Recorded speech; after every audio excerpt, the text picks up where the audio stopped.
નમસ્કાર.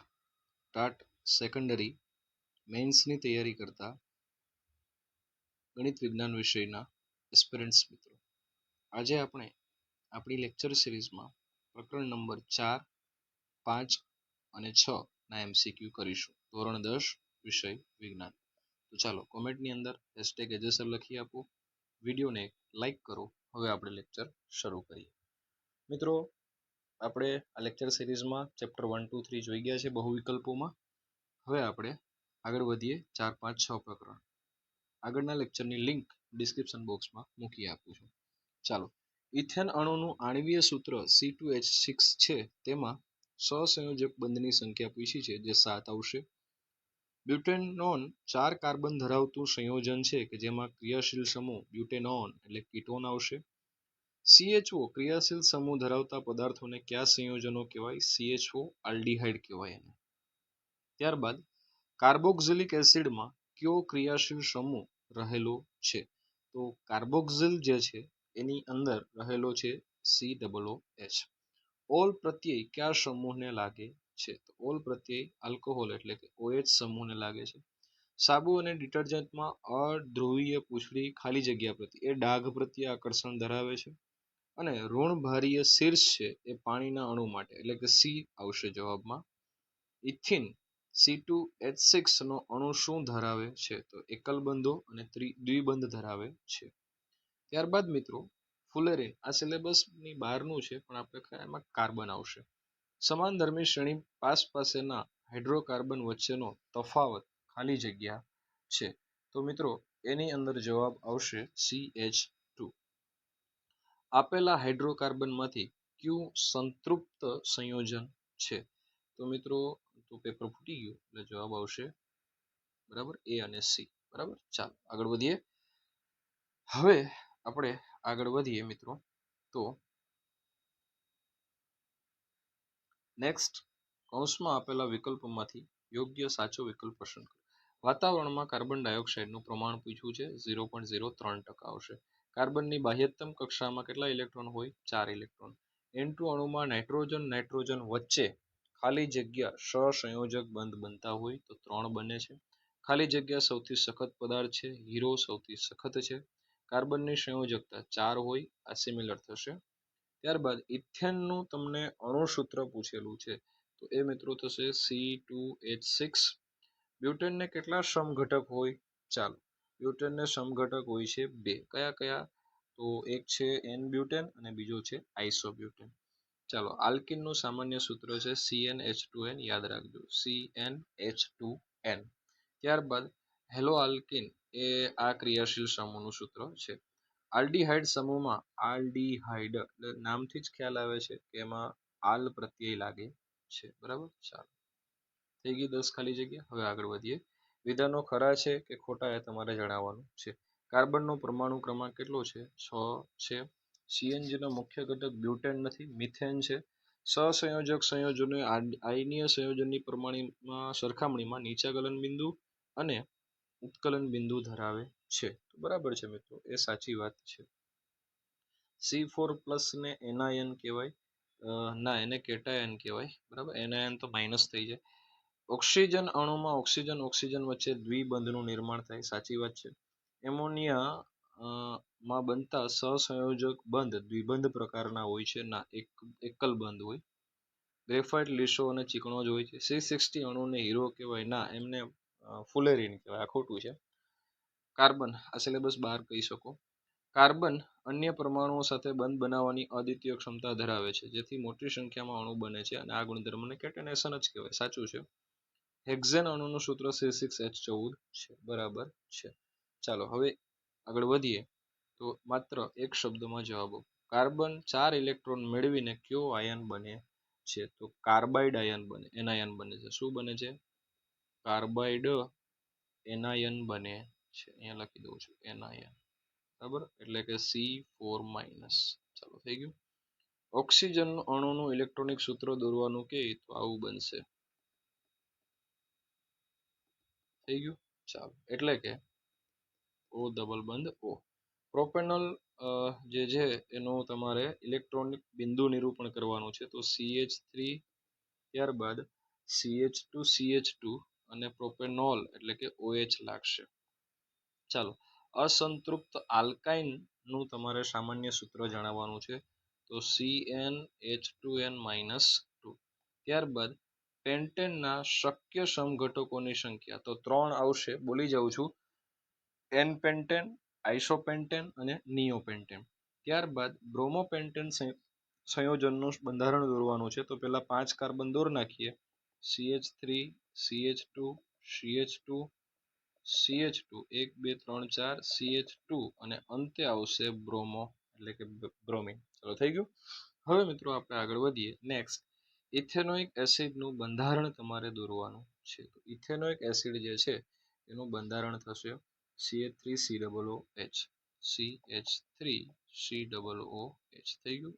ચાલો, હવે આ જે આપ્યું છે આપણને બંધારણ, બરાબર, COOH વાળું જે બંધારણ, એનું આપણે નામ આપવાનું છે. તો એ છે મિથેનોલ અથવા તો ફોર્માલ્ડિહાઇડ. શું નામ થશે? મિથેનોલ અથવા તો ફોર્માલ્ડિહાઇડ. માફ કરજો, થોડું હેન્ડરાઇટિંગ ખરાબ છે. CH3CH2Br તમને પૂછેલું છે, તો એ થશે બ્રોમોઇથિન. શું થશે? બ્રોમોઇથેન. ચાલો, થઈ ગયું. અને હવે આગળ જોઈએ નંબર 10મો પ્રશ્ન. 10મા પ્રશ્નની અંદર આપણને કીધું છે કે આ કયું સૂત્ર છે, આ જે સૂત્ર આપેલું છે એનું તમારે નામ જણાવવાનું છે. 1 2 3 4 5 6 7, બરાબર. તો આ થશે હેપ્ટીન, બરાબર. હેપ્ટીન છે, હેપ્ટીન નું સૂત્ર છે. હેપ્ટીન લખી દઉં છું, હેપ્ટીન. ચાલો, શું બ્રોમોપેન્ટેનના સમઘટકો શક્ય છે? હા અથવા ના જણાવવાનું છે. તો હા, શક્ય છે. કઠિન પાણીમાં કયો આયન હાજર હોય છે? તો કઠિન પાણીમાં Ca2+ એટલે કે કેલ્શિયમ અને Mg2+ એટલે કે મેગ્નેશિયમ આયનો હાજર હોય છે. એમોનિયાનું અણુસૂત્ર તમારે લખવાનું છે, તો હાવ સહેલું છે, NH3 થઈ ગયું, પતી ગયું. ચલો, પૃથ્વીના પોપડામાં ખનિજ સ્વરૂપે રહેલ કાર્બનનું ટકાવારી પ્રમાણ જણાવવાનું છે. 0.02%. કાર્બનના અપર રૂપો કયા કયા છે? તો છે ને, આપણે હવે 2 જ લખીશું. એક હીરો લખીશું અને બીજું ગ્રેફાઇટ લખીશું. નહીતર જૂના સિલેબસમાં તો જેના ફ્લોરિન પણ આવતું હતું, C16, પણ આપણે હવે ગ્રેફાઇટ આટલું જ લખીશું, બરાબર. ચાલો, હવે આપણે જોડકા જોડીએ. તો મિત્રો, જોડકા જોડવાની અંદર આપણે શરૂઆત કરીશું આલ્કોહોલ, તો એ તો આ સહેલું છે, અને આલ્ડીહાઇડ, તો એ પણ સહેલું છે, બરાબર. ચાલો, ત્યારબાદ ઇથેન. ઇથેનની અંદર આવશે આર્યુ અને પેન્ટેન એટલે 5 કાર્બન. ચાલો, નેક્સ્ટ, હાઇડ્રોજનનો અણુ કેટલા બંધ ધરાવે? તો એકલ બંધ જ ધરાવે, એકલો છે. અને નાઇટ્રોજનનો અણુ છે એ ત્રિબંધ ધરાવે છે. ચાલો, થઈ ગયું મિત્રો.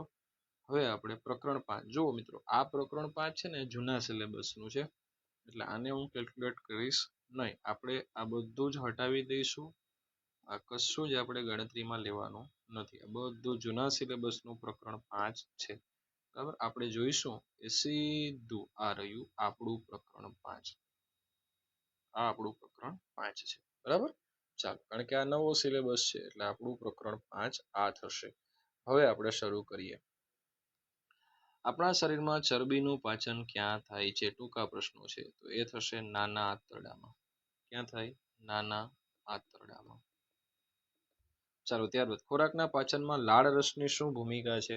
તો લાળ રસ છે ને એ એક તો સ્ટાર્ચનું પાચન કરે છે અને ખોરાકને પોચો અને ચીકણો બનાવે છે. હું બોલી જાઉં છું, બરાબર. પછી છે એટીપીનું adenosine triphosphate. Adenosine triphosphate. Adenosine triphosphate. Adenosine triphosphate. ચાલો, ફૂગમાં કયા પ્રકારનું પોષણ જોવા મળે છે? તો ફૂગની અંદર મૃતોપજીવી પણ કહી શકો, મૃતોપજીવી પોષણ, અથવા તો તમે વિષમપોષી પોષણ પણ કહી શકો છો. વિષમપોષી પોષણ. લીલી વનસ્પતિ કાર્બોદિત પદાર્થમાં સ્વરૂપે સંચય કયા સ્વરૂપે સંચય પામતો હોય છે? તો સ્ટાર્ચ કણ અથવા તો મંડક કણ કહેવાય. આપણે ગુજરાતીમાં લખીએ મંડકણ સ્વરૂપે. કયા સ્વરૂપે? મંડકણ સ્વરૂપે, સ્ટાર્ચના કણ સ્વરૂપે. બીજું અહીંયા લખી દઉં સાઈડમાં, સ્ટાર્ચ સ્વરૂપે. ચાલો, મનુષ્યમાં કાર્બોદિત પદાર્થો કયા સ્વરૂપે સંગ્રહ પામે છે? ગ્લાયકોજન. ગ્લાયકોજન સ્વરૂપે ચરબી. રક્ષક કોષોનું કાર્ય તો એ છે ને પર્ણરંધ્ર એટલે કે વાયુરંધ્ર જે છે એને શું કરે, ખોલવા, આવી આકૃતિ હશે તમને યાદ હોય તો, બરાબર, ખોલબંધ કરવાનું કામ કરે છે. પર્ણરંધ્રને, વાયુરંધ્રને ખોલબંધ કરવાનું કામ કરે છે. ત્યારબાદ પરોપજીવી પોષણ દર્શાવતા સજીવ જણાવો કે જે બીજા ઉપર આધાર રાખતા હોય. તો 2-3 લખી દેવાના છે. અમરવેલ છે, તમને જે ટાઈમે યાદ આવે, અમરવેલ છે. એક માર્કમાં છે એટલે બહુ વધારે લોડ નહીં લેવાનો, 2 લખો તોય ચાલશે. જડો છે, બરાબર, પટ્ટીકૃમિ છે, તમને જે ટાઈમે યાદ આવે ને 2 લખી દેવાના, 1 માર્ક છે ને એટલા માટે. પરિસંકોચન એટલે શું? તો પાચન માર્ગની દિવાલના સ્નાયુઓનું જે લયબદ્ધ સંકોચન થાય ને, ખોરાક ગળવા માટે શિથિલ થાય, બરાબર, ખોરાક આગળ વધારવા ટાઈમે, તો એને આપણે પરિસંકોચન કહીએ છીએ. એસિડિટી, તો જઠર ગ્રંથિઓ દ્વારા વધુ HCl નો સ્ત્રાવ વધી જાય તો એ આપણે કહી શકીએ કે ભાઈ HCl વધી ગયું એટલે એસિડિટી થાય. યાદ રાખવાનું, એસિડિટી માટે પ્રતિ એસિડ અથવા તો એન્ટાસિડ મિલ્ક ઓફ મેગ્નેશિયા લેવામાં આવે છે. કયા પ્રકારના શોષણમાં વધારે ઉર્જા મુક્ત થાય છે? ઓક્સિજનની હાજરી વાળું શોષણ એટલે કે જારક શોષણમાં. માછલીના શોષણ અંગનું નામ જણાવો. તો એ આવશે શુભમન ગિલ એટલે કે ઝાલર એટલે કે ઇંગ્લિશમાં ગિલ્સ કહેવાય. ત્યારબાદ આપણા શરીરમાં હવાનો માર્ગ શા માટે રૂંધાઈ જતો નથી? મિત્રો આમ તો છે ને એ આપણા નીકળી ગયું છે આમ તો આપણી શરીરમાંથી, પણ બોલી જાઉં, આપણી શ્વાસ નળીમાં કાસ્થીની બનેલી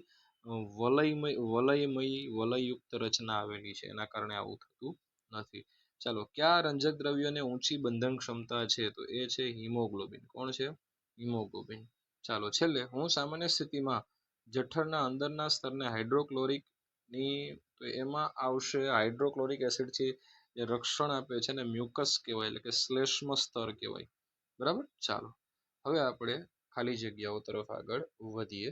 તો કોષીય શ્વસનમાં ઉપયોગમાં લેવાતો પદાર્થ કયો છે? તો કોષીય શ્વસનમાં ઉપયોગમાં લેવાતો પદાર્થ જે છે મિત્રો એ ગ્લુકોઝ છે. કોણ છે? ગ્લુકોઝ.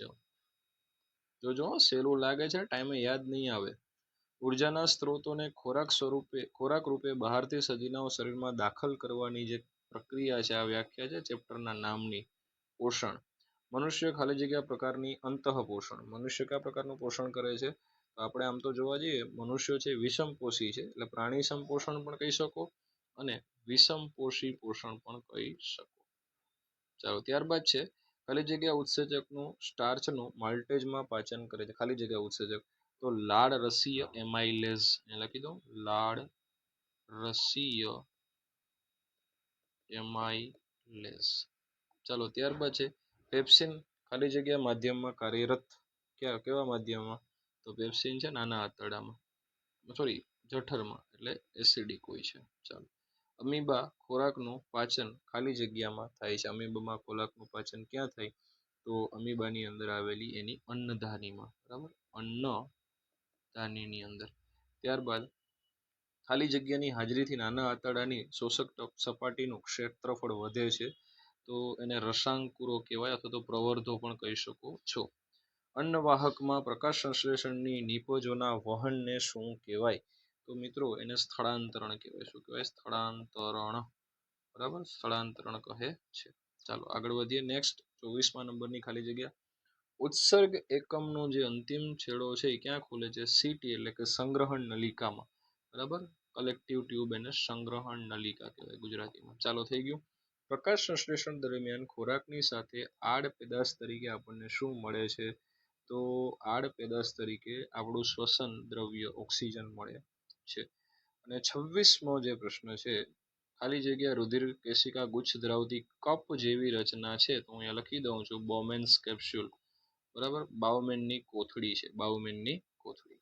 ચાલો, ખરા ખોટા જોઈ લઈએ. વિષમપોષી સજીવો પોષણ માટે પ્રત્યક્ષ કે પરોક્ષ રીતે સ્વયંપોષી સજીવો પર આધાર રાખે છે. તો મિત્રો એ સાચી વાત છે.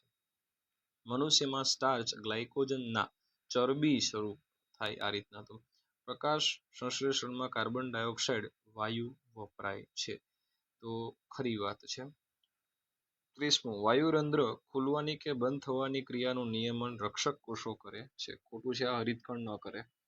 મનુષ્યના નાના આંતરડામાં ખોરાકના પાચન માટે યકૃત અને જઠરમાંથી પાચક રસો આવે છે. ખરી વાત છે. યકૃત એ એસિડિક પિત્તરસનો સ્ત્રાવ કરે છે. યકૃત એસિડિક પિત્તરસનો સ્ત્રાવ નથી કરતું. પિત્તરસ તો બેઝિક હોય, આલ્કલાઇન હોય. જઠરની દિવાલ જઠરરસના સ્ત્રાવ માટે જઠર ગ્રંથિઓ ધરાવે છે. ત્યારબાદ 34મા નંબરનો સ્થળચર પ્રાણીઓ શ્વસન દર જળચર પ્રાણીઓ કરતા ઊંચો ધરાવે છે. તો એ મિત્રો ખોટું છે, એનો નીચો હોય. પેરામેશિયમ પક્ષમોનું હલનચલન ખોરાકના અંતઃગ્રહણમાં મદદરૂપ થાય છે. સાચી વાત. ટ્રિપ્સિન અંતઃસ્ત્રાવ છે એ ચરબીનું પાચન કરે છે. ના, લાઇપેઝ અંતઃસ્ત્રાવ કરે છે. ટ્રિપ્સિન તો પ્રોટીનનું પાચન કરે. ડાયાલિસિસ આપણે નીકળી ગયું છે. શ્વાસવાહિની વાયુકોષ્ઠોમાં અંત પામે છે. તો મિત્રો એ ખોટું છે. શ્વાસવાહિકાઓ વાયુકોષ્ઠોમાં અંત પામે છે. ઉચ્છ્વાસની ક્રિયા વખતે ઉરોદર પટલ નીચે તરફ ખસે છે. ખોટું છે. એ શિથિલ થઈને ઉપર તરફ ખસે છે, ગુંબજ આકાર આવે. બરાબર, ચાલો આગળ વધીએ. લીલ કેવા પ્રકારનું પોષણ કરે? તો આપણને ખબર છે કે એ તો સ્વાવલંબી પોષણ કરે છે. અમરવેલ છે તો એ પરોપજીવી છે. બરાબર, અમરવેલ છે તો એ પરોપજીવી છે. ત્યારબાદ ફૂગ છે તો એ મૃતોપજીવી છે. અને વધ્યું એ અમીબા, તો એ બી. બરાબર, ચાલો એમાં આવશે બી. બરાબર, ચાલો પ્રાણી સંપોષણ. ત્યારબાદ આગળ વધીએ મિત્રો, તો લાળ ગ્રંથિની જો વાત કરો તો લાળ ગ્રંથિ એમાઇલેઝનો સ્ત્રાવ કરશે, એટલે અહીંયા આવશે ડી.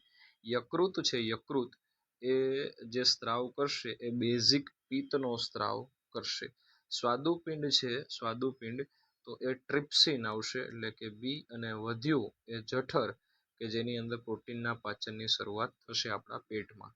ચાલો, ત્યારબાદ 42મો નંબર છે, માછલી છે એ જાલોરો ધરાવે છે.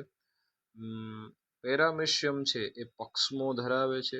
અમીબા ખોટા પગ ધરાવે છે. અને મનુષ્ય છે એ મિશ્રાહારી છે.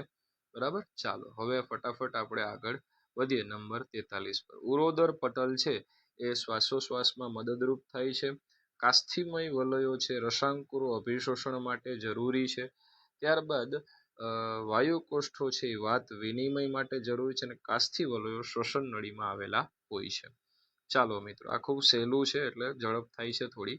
ત્યારબાદ મિત્રો આગળ વધીએ તો સ્થળાંતરણ જે થશે, સ્થળાંતરણ એ બાષ્પોત્સર્જન સ્થળાંતરણ આપણે જોવાનું છે હવે. તો સુક્રોઝનું સ્થળાંતરણ થતું હોય અન્નવાહકની અંદર. બાષ્પોત્સર્જન જે થશે મિત્રો એ તાપમાન નિયમન માટે થતું હોય છે. પછી શ્વસન છે એનાથી ઉર્જા મુક્ત થાય. અને વધ્યું તો એ પ્રકાશ સંશ્લેષણ, જે ઉર્જા સંગ્રહ માટે કામ આવે છે. બરાબર મિત્રો, ચાલો ફટાફટ આગળ જોઈએ. તો હવે આવે છે ખાલી જગ્યા. ઓપ્શન જોવાના. મનુષ્યમાં મૂત્રપિંડ એ ખાલી જગ્યા સાથે ઉત્સર્જન સાથે સંકળાયેલ છે. વનસ્પતિમાં જલવાહક જ થી જ પાણીના વહન માટે જરૂરી છે. સ્વયંપોષીઓ માટે શું આવશ્યક હોય છે? કે ખાલી જગ્યા આવશ્યક હોય છે. તો એના માટે કાર્બન ડાયોક્સાઇડ, ક્લોરોફિલ બધા જ આવશ્યક હોય છે, ત્યારે પ્રકાશ સંશ્લેષણ થશે.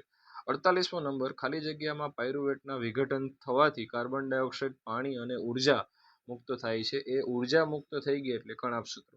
રેઝિન અને ગુંદર વનસ્પતિના ઉત્સર્ગ છે. બરાબર, યાદ રાખજો, આ કંઈ નકામા છે. આમાંથી તમારે સાચી જોડ જોવાની છે મિત્રો. તો સાચી જોડની અંદર આવશે સ્થળાંતરણ ગ્લુકોઝ સૂર્યશક્તિનું રાસાયણિક શક્તિમાં. બરાબર, ચાલો તો અચ્છા, આ 50 અને 51, તો માફ કરજો, 50ની અંદર તો આ આવશે અને આની અંદર સૂર્યશક્તિનું રાસાયણિક શક્તિમાં. બરાબર, ચાલો 52મા નંબરના પ્રશ્નમાં આવશે એસિડિક માધ્યમમાં કાર્ય કરતો ઉત્સેચક કયો છે? તો એ ખ્યાલ છે પેપ્સિન, જઠરમાં. પિત્તનો સંગ્રહ કરતું અંગ કયું છે? પિત્તાશય.